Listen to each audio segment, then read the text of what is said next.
Assalamu alaikum wa rahmatullahi wa barakatuh. Alhamdulillah wa sallallahu ala rasulillah wa ba'du. Leo ndugu yangu kipenzi na kufundisha dawa ya kuondoa maradhi ya wasiwasi. Maradhi ya wasiwasi ni maradhi yametufikia wingi katika mujitamaa wetu, na ni maradhi mabaya yenye kutia dhiki. Basi dawa yake ni Qur'ani.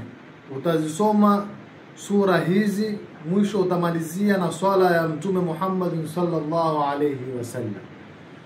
Utaanza na kula a'udhu birabbil falaq, suratul falaq, min sharri ma khalaq wa min sharri ghasiqin idha waqab. Utasoma mara 41. Ukishamaliza kusoma hiyo, na wewe uwe umeelekea kibla mara 2 kwa siku, baada al-maghrib na baada al-fajr. Ikiwa utaanza leo ama siku nyingine yoyote, mara 2 kwa siku 40. Na inshallah ikiwa umepoa kabla ya kumaliza siku 40, na kuomba umalize siku hizo 40. Kul a'udhu birabbil falaq mara 41 kwa siku 40. Kisha utasoma kul a'udhu birabbin nas malikin nas ilahin nas min sharril waswasil khannas. Utasoma mara 27.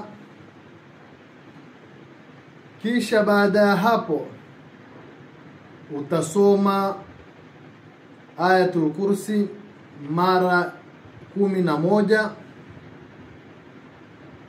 suratul fatiha mara 11.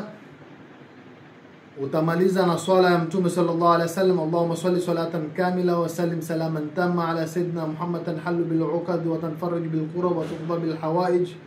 Utasoma mara 10.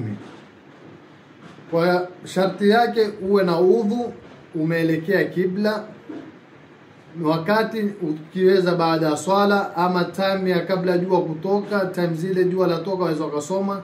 Na magharibi ikiwa umemaliza kuswali umerudi zako nyumbani, waweza ukasoma. Hini ni mujarrab, na usisome kwa kubahatisha, soma kwa hakika, kwa yakini, na Mungu biidhnillah atakupa shifa. Sambaza ujumbe huu kwa wenzako, na inshallah iwe sadaqatul jariya kwa sote wenye kuona na wenye kusambaza.